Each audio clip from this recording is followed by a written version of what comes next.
Semua itu dalam perancangan Allah Subhanahu wa taala. Kerana apa yang Allah Taala sebut sangat besar dan sangat dahsyat. Kemudian Allah Taala sebut dalam ayat lain juga, Allah Taala sebut dalam ayat ketiga, wa qalal insanu ma laha.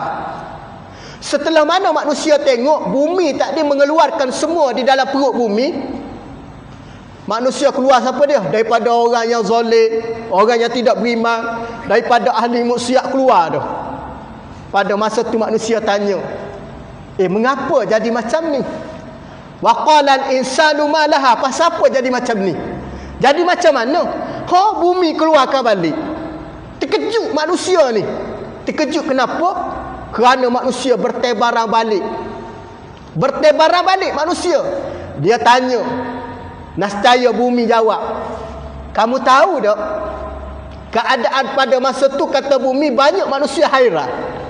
Manusia ada rasa keajaiban. Dia melihat saat dalam keadaan bumi tadi yang dahsyat goncangan, boleh lagi bumi tadi menyesuaikan keadaan dia seperti mana yang dikehendaki oleh Allah. Goncangan yang hebat, masih ada lagi jawapan bumi kepada manusia. Bumi berjawab. Bumi di antara makhluk yang berjawab. Antara bumi jawab kehadap manusia apa dia? Setelah manusia tanya, wa qalal insanu ma laha. Kenapa jadi macam ni? Maka bumi jawab, yauma izin tuhaddisu akhbaraha. Kerana aku jadi macam ni kerana ini di antara penkhabaran dan daripada Allah. Bumi jawab, aku jadi macam ni kata bumi kepada manusia, kerana Allah Ta'ala lah merancang jadi macam ni. Pada masa itu kata Imam Ahmad bin Hanbal, tatkala bumi jadi macam tu jawab, wa qalal insanu ma laha, bumi jawab, yauma izin tuhaddisu akhbaraha. Kerana aku jadi macam ni kerana pernah ataupun tertulis dah dalam Al-Quran. Allah Ta'ala dah cerita dah. Kata Nabi sallallahu alaihi wasallam, hadis daripada Imam Ahmad bin Hanbal. Kata Imam Ahmad, satu ketika didatangi pada hari itu seorang di kalangan mereka yang pernah bunuh manusia atas dunia. Dia bangun dah.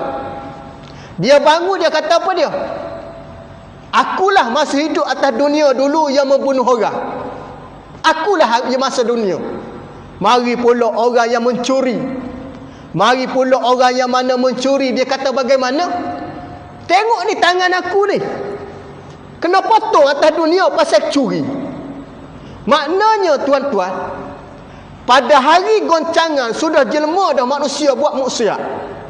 Kemudian dia tunjuk, kamu tahu tak, tangan aku ni dengan sebab aku langgar perintah Allah mencuri, sabit kesalahan tangan aku jadi kudung. Maka dia bangun zahirkan, kerana dia tak tahan betapa teruknya dahsyat goncangan. Kemudian kata Nabi daripada Imam Ahmad bin Hanbal, mari juga di kalangan orang putus silaturahim. Dia kata macam mana? Kamu tahu tak aku jadi kenapa jadi macam ni? Sesungguhnya masa aku hidup atas dunia, aku ini putus silaturahim. Maka lebih kurang gini tuan-tuan, segala orang buat maksiat pada hari goncangan, mereka akan zahir dan mereka akan timbul dah. Tak perlu Allah Ta'ala nak buka diri balik.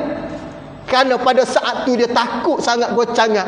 Dia takut sangat di saat Allah Subhanahu Wa Ta'ala menguji mereka dengan keadaan sedemikian. Kena ingat tuan-tuan, bumi boleh bercakap.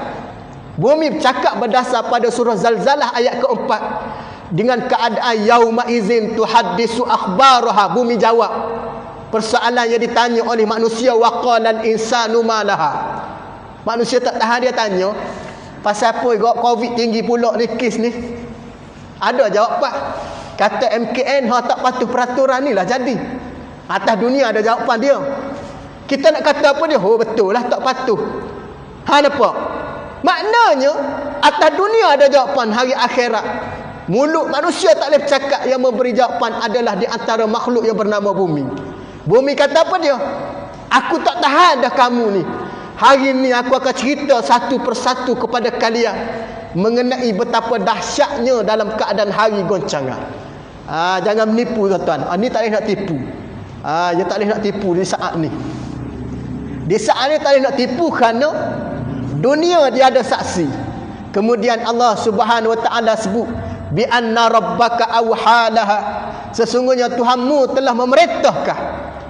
Allah Taala apa dia kata bumi, bukan sekadar aku mengikut arahan, aku juga menerima perintah daripada Allah. Rupanya tuan-tuan, bumi ini dia senang mencatat segala catatan selain daripada para malaikat. Tu kena hati-hati di atas muka bumi Allah. Dia bukan sekadar malaikat menyaksikan, bumi pun boleh bersaksi. Bersaksi bumi, dia kata bagaimana sesungguhnya Tuhanmu telah memerintahkan yang demikian itu kepadanya. Maknanya bumi ini dia ada jawapan dia, kerana dia buat ini tidak ada cara lain. Kerana Allah Subhanahu wa taala dalam keadaan sudah arahkan pada mereka. Tu kata Al-Imam Al-Bukhari, apabila Allah Subhanahu wa taala ataupun ayat yang diturunkan mengenai sesungguhnya Tuhan memerintahkan pada bumi, di sana dia nak sebut kata bagaimana Allah Subhanahu wa taala cerita betapa dahsyatnya membicarakan manusia di saat manusia tak boleh nak bercakap dah mengenai tutur dia bumi apa dah melalui pertuturan di saat tu. Tak boleh dah. Hanya bumi je boleh bercakap. Yang lain semua ditutup rapat oleh Allah Subhanahu wa taala.